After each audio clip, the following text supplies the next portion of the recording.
Assalamu alaikum guys, today I'm going to review my most favorite play Dr. Faustus by Christopher Marlowe। ये बहुत ही मज़ेदार play है। इसका आप फुल रिव्यू सुनेंगे तो आपका दिल करेगा कि ये बुक आप पूरी पढ़ें।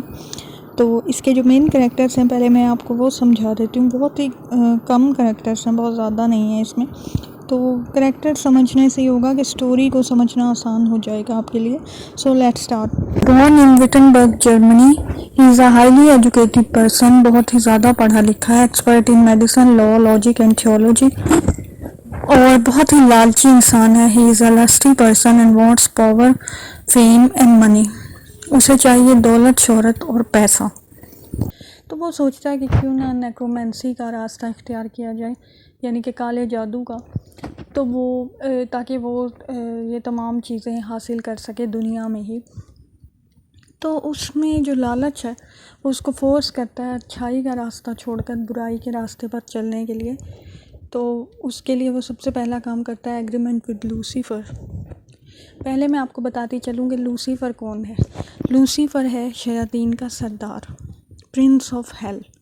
बहुत ही ख़तरनाक शैतान है ये फॉस्टस के साथ एक एग्रीमेंट साइन करता है जिसमें फॉस्टस को वो लालच देता है कि वो 24 साल के लिए उसे सारी जादुई ताकतें मुहैया करेगा, और बदले में 24 साल के बाद वो फॉस्टस की सोल को हमेशा हमेशा के लिए जहन्नुम में ले जाएगा। अब इस के जो अहम पॉइंट्स हैं एग्रीमेंट के वो ये हैं कि Faustus will be given magical powers for 24 years, यानी कि 24 साल के लिए उसे ये जादुई ताकतें दी जाएंगी। सेकंड है मेफिस्टोफिलीज़, जो कि एक और शैतान है, will be the servant of Faustus and will conjure up the demonic spirits, यानी कि मेफिस्टोफिलीज़ भी उसका फॉस्टस का खादिम बनकर रहेगा और उसके लिए जो शैतानी ताकतें हैं वो मुहैया करके देगा।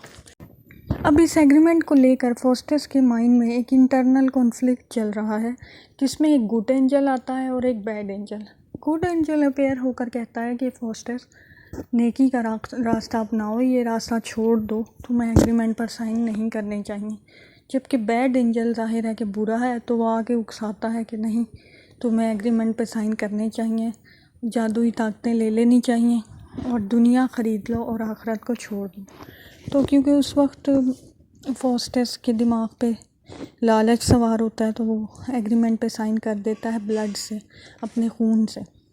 तो जी एग्रीमेंट साइन हो जाता है और फिर शुरू होते हैं मैजिक के 24 ईयर्स। तो उसमें वो सबसे पहला काम करता है discover the secrets of heaven and hell. तो वो पहले अच्छी तरह हेवन और हेल के जो राज हैं उन्हें जानता है।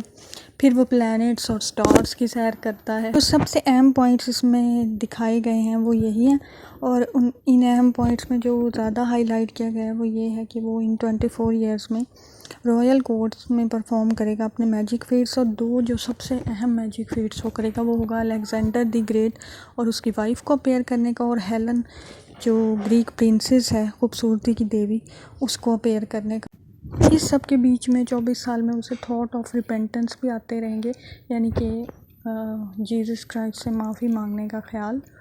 लेकिन जैसे ही वो सोचता है रिपेंटेंस के बारे में, वैसे ही मेफिस्टोफिलीज़ अपेयर हो जाता है और वो उससे कॉन्ट्रैक्ट की याद दिलाता है जो लूसीफ़र के साथ उन्होंने किया था। तो वो एग्रीमेंट उसको याद करवाता है कि अब तुम इसे तोड़ नहीं सकते। और फिर फॉस्टस के 24 ईयर्स मैजिक के ख़त्म हो जाते हैं। सब कुछ उसने कर लिया, ताकत, शोहरत, दौलत सब कुछ हासिल कर लिया। अब उसे जाना है जहन्नुम में। तो ये इसकी बहुत ही ख़तरनाक लाइन लगती है मुझे। A demon came with thunder and lightning and carry his soul for eternal damnation, यानी कि एक शैतान हाजिर होता है लाइटिंग और तूफ़ान के साथ और उसकी सोल को हमेशा हमेशा के लिए जहन्नुम की गहराइयों में ले जाता है। और लास्ट पे कोरस अपेयर होता है, जैसा कि प्लेज में हुआ करता था रेनेसांस के दौर में। उसमें वो कहता है कि Faustus is gone regard his hellish fall, कि फॉस्टस जो जहन्नुम में चला गया अपने बुरे कामों की वजह से। Whose fiendful fortune may exhort the voice only to wonder at unlawful things to practise more than heavenly power permits, यानी कि उसने अपनी जो जिन चीज़ों से मना किया गया था उससे ज़्यादा किया, बुरे काम किए, तो इन सब के नतीजे में वो जहन्नुम में चला गया। जी तो यहाँ एंड हो जाता है हमारा प्ले डॉक्टर फॉस्टेस। कैसा लगा आपको कमेंट सेक्शन में ज़रूर बताइएगा। बुक टर्नर्स को लाइक शेयर सब्सक्राइब कीजिए।